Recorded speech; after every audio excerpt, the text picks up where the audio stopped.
दुनिया एक बार फिर से एक भयंकर आर्थिक संकट से जूझ रही है, मुहाने पर खड़ी हो चुकी है। अमेरिका और ईरान के बीच जो शांति समझौता हुआ था वो अब पूरी तरीके से फेल हो चुका है। दोनों देश एक ऐसे युद्ध की ओर बढ़ रहे हैं जिसकी कीमत पूरी दुनिया को चुकानी पड़ेगी। लेकिन यहाँ सबसे बड़ा सवाल ये है कि आखिर अचानक ऐसा हुआ क्या।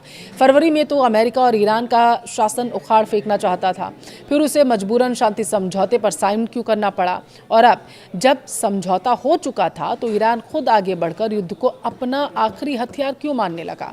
आज के इस वीडियो में हम डिकोड करेंगे ईरान के उस मास्टर प्लान को जिसने सीधे अमेरिका की दुखती रग यानी हॉर्मुज स्ट्रेट पर हाथ रख दिया है। तो कुर्सी की पेटी बांध लीजिए क्योंकि यह जियो पॉलिटिक्स का सबसे बड़ा गेम है। वीडियो को लास्ट तक जरूर देखिएगा क्योंकि वीडियो काफ़ी दिलचस्प होने वाला है। नमस्कार, आपके साथ मैं पल्लवी रविंद्र सिंह। देखिए, क्या आपने कभी सोचा था कि दुनिया के किसी दूर कोने में चलने वाली गोलियों की आवाज़ सीधे आपकी जेब पर कैसे हमला कर सकती है।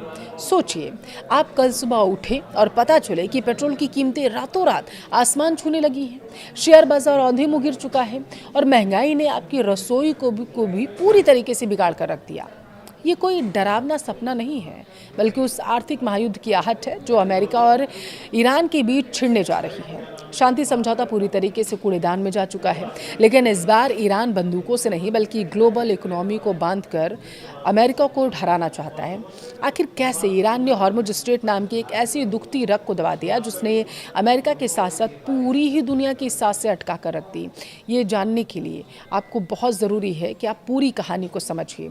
देखिए, इसी साल फरवरी से इसकी शुरुआत हुई थी। अमेरिका ने एक लक्ष्य तय किया था कि या तो ईरान के इस्लामिक रिपब्लिकन शासन को खत्म कर दिया जाएगा पूरी तरीके से, या फिर ईरान को एक ऐसा फरमान मानने पर मजबूर कर दिया जाएगा जिससे उसका परमाणु कार्यक्रम और क्षेत्रीय दबदबा हमेशा के लिए खत्म हो जाए। अमेरिका को लगा था कि यह एक आसान जीत होगी, लेकिन नतीजा उम्मीदों के बिल्कुल उलट आया। ईरान ने अमेरिका को चौंकाते हुए एक बहुत ही बड़ी रणनीतिक जीत जो थी वो हासिल कर ली, और वो जीत थी हॉर्मुज स्ट्रेट पर पूरे तरीके से कंट्रोल करना, जिसने पूरी ही दुनिया को हिलाकर रख दिया। दुनिया का लगभग 20% से ज़्यादा तेल इसी सकरे रास्ते से होकर गुजरता है। ईरान ने जैसे ही इस पर अपनी पकड़ मजबूत की, अमेरिका बैकफुट पर आ गया और उसे मजबूत ईरान के साथ एक शांति समझौते पर हस्ताक्षर करने पड़े। यह समझौता शांति के लिए नहीं था, बल्कि उस समय के शक्ति संतुलन का नतीजा था। ईरान के शीर्ष नेताओं को पहले दिन से ही शक था कि अमेरिका ने अपनी हार नहीं मानी, बल्कि यह उसकी एक टैक्टिकल वापसी है। ईरान का मानना था कि अमेरिका इस समझौते का इस्तेमाल ग्लोबल इकोनॉमी को स्टेबल करने और अगले युद्ध की तैयारी के लिए कर रहा है। यह शक तब यकीन में बदल गया जब अमेरिकी उपराष्ट्रपति JD वेंस का एक बयान सामने आया। उन्होंने इशारों में कहा कि राष्ट्रपति डोनाल्ड ट्रंप को यह समझौता इसलिए पसंद आया क्योंकि इससे अमेरिका को अपने खाली होते स्ट्रैटेजिक पेट्रोलियम रिजर्व को एक बार फिर से भरने का वक्त मिल गया है। अब ईरान के पास अमेरिका की धोखे के पुख्ता सबूत मिल गए थे। अब पहला, ईरान की जो विदेशी संपत्ति सीज थी उन्हें कभी बहाल नहीं किया गया। दूसरा, अमेरिका ने इजराइल और लेबनान के बीच समझौता तो कराया, लेकिन ईरान की युद्ध विराम की मांग को कचरे के डिब्बे में फेंक दिया। तीसरा, खाड़ी क्षेत्र में अमेरिका ने गुपचुप तरीके से अपनी सेना और हथियार बढ़ाने शुरू कर दिए थे। चौथा और सबसे खतरनाक, सबसे महत्वपूर्ण, अमेरिका ने कमर्शियल जहाज़ों को भड़काना शुरू किया। वे हॉर्मुज स्ट्रेट से गुजरते समय ईरान की अथॉरिटी को ना माने और ओमान के तट के करीब से निकले। अमेरिका के इस चाल का मकसद साफ था, हॉर्मुज स्ट्रेट पर ईरान की पकड़ को कमज़ोर करना। लेकिन ईरान के मौजूदा शासक जानते थे कि अगर वो अब शांत बैठे तो अमेरिका उन्हें कुचल देगा। अमेरिका को रोकने का एकमात्र तरीका था आक्रामक होना, और ईरान ने वही किया। पिछले हफ्ते पूर्व सुप्रीम लीडर अली खामनेई के जनाजे में जो जन सैलाब आपने देखा था ना उमड़ते हुए, उसने ईरानी लीडरशिप को एक बात साफ कर दी थी कि देश की जनता उनके आक्रामक रुख के साथ खड़ी हुई है, वो अपने नेताओं के साथ खड़ी हुई है और वो कोई भी कठिन फैसला ले सकते हैं जाकर के। हॉर्मुज अब सिर्फ एक जल डमरू मध्य नहीं रह गया है, आपको समझना होगा, बल्कि ईरान के लिए एक राष्ट्रव्यापी मुद्दा बन चुका है। और इसी समर्थन के दम पर ईरान ने अपना पहला बड़ा वार किया। ओमान के तट के करीब 2 ऑयल टैंकर्स पर उसने हमला कर दिया। जवाब में अमेरिका ने भी बमबारी शुरू कर दी। लेकिन क्या आप जानते हैं, ईरान दरअसल यही चाहता था। आपको लग रहा होगा कि ईरान अमेरिका जैसे ताकतवर देश से युद्ध क्यों मोल ले रहा है। दरअसल यह ईरान का एक सोची समझी रणनीति का हिस्सा था। ईरान जानता था कि युद्ध तो होना ही है, तो क्यों ना इसे अमेरिका को पूरी तरीके से तैयार पहले से ही शुरू कर दिया जाए। अभी ग्लोबल इकोनॉमिक पिछले सप्लाई चेन झटकों से उबर नहीं पाई है। ईरान की रणनीति अब बिल्कुल साफ है। वह अमेरिका की नौसैनिक नाकेबंदी और आर्थिक संकट को बर्दाश्त करेगा। वह खाड़ी में अमेरिकी सैन्य ठिकानों पर लगातार हमले करेगा और सबसे अहम, सबसे बड़ा दांव ईरान हॉर्मुज स्ट्रेट के साथ साथ बाब अल मंदेब और इसके साथ रेड सी को पूरी तरीके से ब्लॉक करने की योजना बना रहा है। अगर ये तीनों चेक पॉइंट्स बंद किए गए तो दुनिया भर में तेल की सप्लाई रुक जाएगी, महंगाई आसमान छुएगी, ग्लोबल इकोनॉमी घुटनों पर आ जाएगी। ईरान को पूरा यकीन है कि इस भारी आर्थिक तबाही का दबाव डोनाल्ड ट्रंप झेल नहीं पाएंगे और उन्हें मजबूरन अपने कदम पीछे खींचकर ईरान की शर्तों पर बातचीत की मेज पर आना पड़ेगा।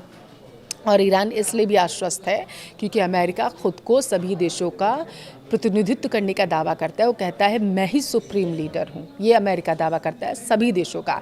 ईरान जानता है कि अगर आर्थिक स्थिति कमज़ोर होती है सारे देशों की तो अमेरिका खुद को बड़ा दिखाने के लिए सामने ज़रूर आएगा। और अब मैं आपको बताऊंगी कि सुपर पावर की देखिए सबसे बड़ी टेंशन क्या है।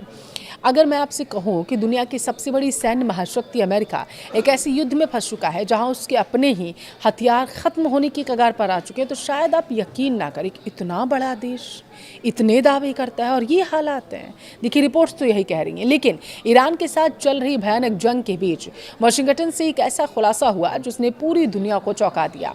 लगातार 9 रातों से अमेरिका ईरान पर बमबारी कर रहा है।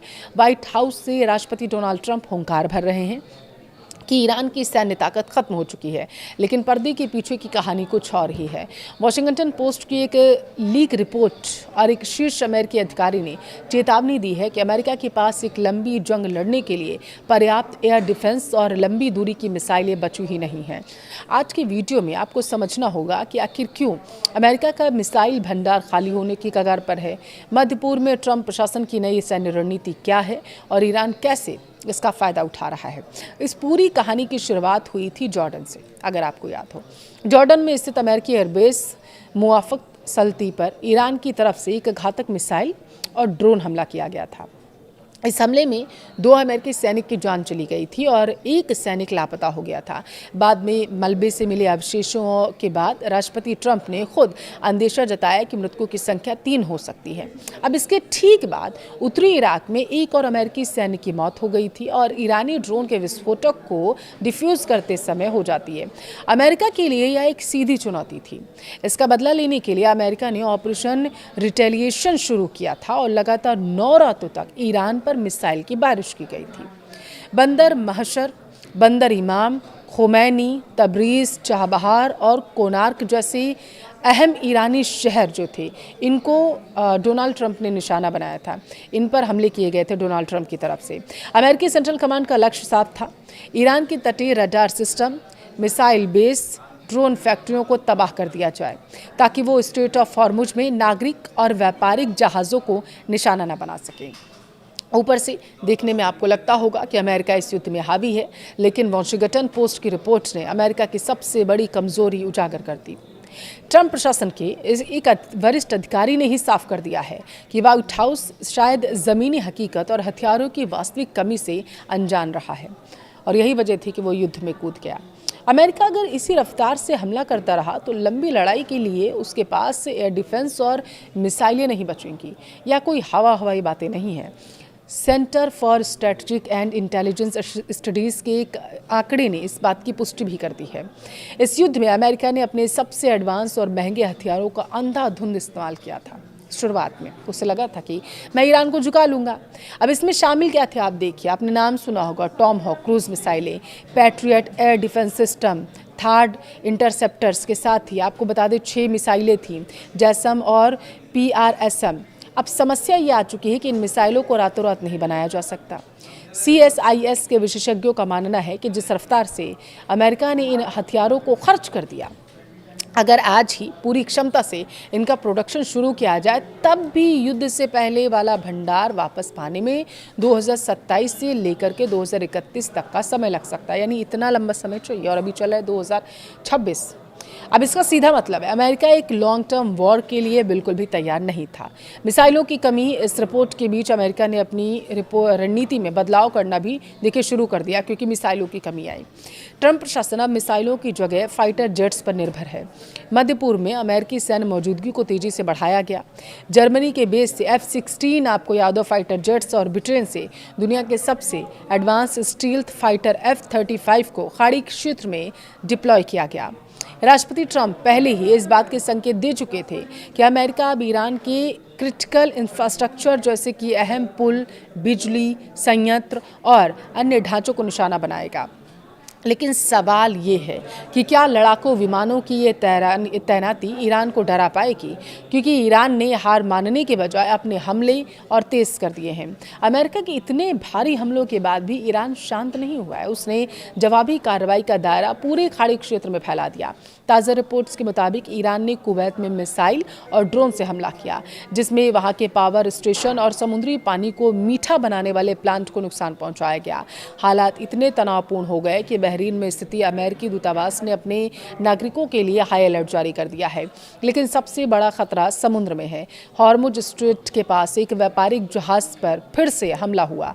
ईरान की ताकतवर इस्लामिक रिवोल्यूशनरी गार्ड कॉर्प्स यानी IRGC ने खुली चेतावनी डाली कि जब तक अमेरिका अपने हमले नहीं रोकता तब तक दुनिया का कोई भी देश इस समुद्री मार्ग से तेल और गैस सुरक्षित ले ही नहीं जा सकता। जो कुछ भी मिडिल ईस्ट में हो रहा है वो सिर्फ दो देशों की लड़ाई नहीं, यह दुनिया के शक्ति संतुलन को बदलने की जंग है। एक तरफ अमेरिका है जो अपनी बादशाहत खोना नहीं चाहता, तो दूसरी तरफ ईरान है जो यह समझ चुका है कि आक्रमण ही सबसे अच्छा विकल्प है, बचाव है। अगर यह युद्ध लंबा खिंचा तो भारत समेत पूरी दुनिया को इसका भयंकर खामियाजा भुगतना पड़ेगा। पेट्रोल डीजल की कीमतें क्या रिकॉर्ड बनाएंगी, इसका अंदाजा लगाना बेहद मुश्किल है। तस्वीर अब बिल्कुल साफ होती नजर आ रही है। यह सिर्फ दो देशों के बीच का सैन्य टकराव नहीं बल्कि जियोपॉलिटिक्स के चेस बोर्ड पर खेला जा रहा एक बेहद ही खतरनाक गेम है। ईरान ने जानबूझकर ये जाल बिछाया और वो जानता था कि अमेरिका अगर सीधा हमला करेगा तो ग्लोबल सप्लाई चेन टूट जाएगी। इसका सीधा नुकसान अमेरिकी अर्थव्यवस्था को होगा। ईरान का यह आखिरी हथियार दुनिया को 2008 से भी ज़्यादा बड़ी मंदी में धकेलने का काम करेगा। लेकिन इस पूरी लड़ाई में सबसे बड़ा सवाल ये है कि भारत जैसे विकासशील देश इस ऑयल शॉक से खुद को कैसे बचाएंगे। क्या भारत को अब ईरान और अमेरिका में से किसी एक को चुनना पड़ेगा? आपकी इस पूरे मुद्दे पर राय क्या है, मुझे कमेंट में ज़रूर बताएं।